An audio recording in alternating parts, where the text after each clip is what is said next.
সুপ্রিয় দর্শক মন্ডলী, মগার দল পেজের পক্ষ থেকে ওয়েলকাম জানাচ্ছি আমি মোহাম্মদ সৈনিক প্রামাণিক। আজকে চলেন পিকনিক থেকে ঘুরে আসি। এটাই হচ্ছে হোসনে আরা বেগম, যার হাত ধরে বগুড়ার আনাচে কানাচে ছোট বড় অনেক প্রতিষ্ঠান গড়ে উঠেছে, যেটি বগুড়ার মেলা মানুষ কর্ম করে করছে। খালি বগুড়া লয় তো, বগুড়া ছাড়াও পুরো বাংলাদেশের আনাচে কানাচে ইনার প্রতিষ্ঠান। যাই হোক, তার সম্পর্কে নতুন করে কওয়ার কিছু নাই, তাক চেনে না বাংলাদেশের এমন কোনো মানুষ নাই।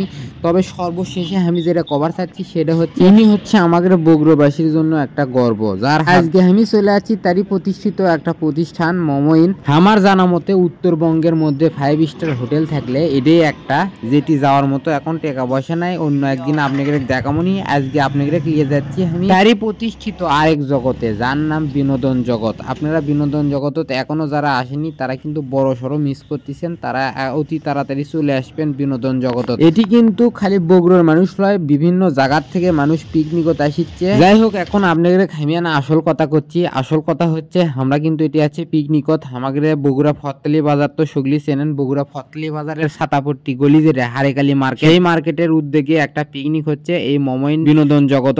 আমি তো কল্পনাও করিনি এটি পিকনিকত আসে এত মজা হবে। যাই হোক, কি কি মজা হলো আপনাদের আমি আনা করে সব দেখাচ্ছি। এটি কি কি খাওয়া দাওয়া করলাম, কি কি খেলাধুলা করলাম। আপনার বয়স বেশি হোক আর কম হোক সেটা বড় কথা নয়, বড় কথা হচ্ছে এরকম বিনোদন জগৎ মাঝে মাঝে বিনোদন করার জন্য হলেও আসা দরকার। এতে করে মন ভালো থাকবি, শরীর ভালো থাকবি, আর মন ভালো থাকলে শরীর ভালো থাকলে কিন্তু সব কাজ কাম একবারে 28 ভালো লাগবে। আমাদের মার্কেটের কমিটি বিন্দুদেরকে অসংখ্য ধন্যবাদ জানাচ্ছি এইরকম একটা জায়গায় আসার এবং আনন্দ করার সুযোগ করে দেওয়ার জন্য। সেই সাথে আল্লাহ তাআলার কাছে প্রার্থনা করতেছি আপনাদেরকে আল্লাহ তাআলা 1000 বছর বাঁচিয়ে রাখুক। আপনাদের সাথে পেশাল পারতে পারতে আমি কিন্তু শেষ পর্যন্ত আমাদের গন্তব্যে পৌঁছে গেছি। পৌঁছানোর পর প্রথমেই কিন্তু আমার বড় ভাইয়ের সাথে দেখা। বড় ভাই কিন্তু আমাকে মগা করে করছে, আর মগা করে কবি নেই কৃষক। মগা করে করার পিছনে কারণটা আপনাকে খামিয়ানা করছি। এটি কিন্তু 300 লোকের আয়োজন, 300 লোকের মধ্যে সর্বশেষে আসা ব্যক্তি হচ্ছে আমি। তবে একটা কথা কি জানেন, খাওয়া দাওয়া সবসময় আগে আসা লাগে, আমার লাগে না। আপনারা কেউ মগা হবেন না, শেষ পর্যন্ত আমি কিন্তু খাবার বসনো। খাবার সময় কিন্তু বড় ভাই আবার আমাকে মগা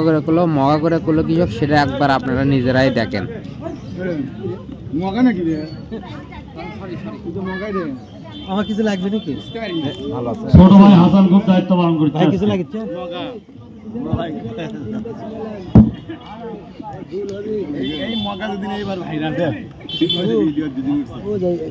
এই পিকনিকের আয়োজক যার কথা আমি এতক্ষণ পেশাল পানো আমাদের মার্কেটের কমিটি বৃন্দ, আপনারা সকলেই তার জন্য দোয়া করবেন। তার মন যেন সবসময় ভালো থাকে, ব্যবসা যেন তার ভালো হয়। তারা কিন্তু সবাই ব্যবসায়ী, তারা আসলে এই পিকনিকের আয়োজন না করলেও কেউ কিছু বলতো না। তারপরেও তারা যে আয়োজন করছে, দোকানের মহাজনদেরকে নেওয়ার পাশাপাশি দোকানের কর্মচারীদেরকেও কিন্তু এখানে অংশগ্রহণের সুযোগ করে দিচ্ছে। আমার জানা মতে বাংলাদেশের কোন জায়গা কোন মার্কেটের কমিটি ইনকে হবি না, এটা কিন্তু আমাদের জন্য একটা সৌভাগ্য। এই পিকনিকে খালি কিন্তু খাওয়া দাওয়ার আয়োজন লয়, খাওয়া দাওয়ার পাশাপাশি আয়োজন করা হচ্ছে খেলাধুলা এবং পুরস্কার বিতরণের অনুষ্ঠান। প্রথমেই কিন্তু শুরু হয়ে গেছে আমাদের মা বোনদের বালিশ খেলা। বালিশ খেলা আপনাদের কার কার পছন্দ সেটা অবশ্যই কমেন্টে জানাবেন। আপনারা যারা বালিশ খেলার সাথে পরিচিত লয়, ছোট থেকে এই বালিশ খেলা দেখেননি, তার জন্য আমি অত্যনা করছি। সকলি গোল হয়ে ইনকে করে সিএলএ বসবি, এদিকে মিউজিক বাজবে। আর প্রথমেই আমি করছি মিউজিক কিন্তু বাজিচ্ছেই, আমার এটি মিউজিক দেওয়া যাবে না দেখে মিউজিকটা আমি রিমুভ করছি। যাই হোক, বালুস খেলা সম্পর্কে যেটা কভার চাচ্ছন সেটা হচ্ছে ইনকে করে মনে করেন যে সগলি বালুসলে দৌড়দৌড়ি করছে, এদিকে মিউজিক চলিচ্ছে। মিউজিক চলতে চলতে ফস করে বন্ধ হয়ে যাবে, যার হাতত বালুস থাকবি তাই কিন্তু আউট হয়ে যাবে। একবার করে মিউজিক বন্ধ হচ্ছে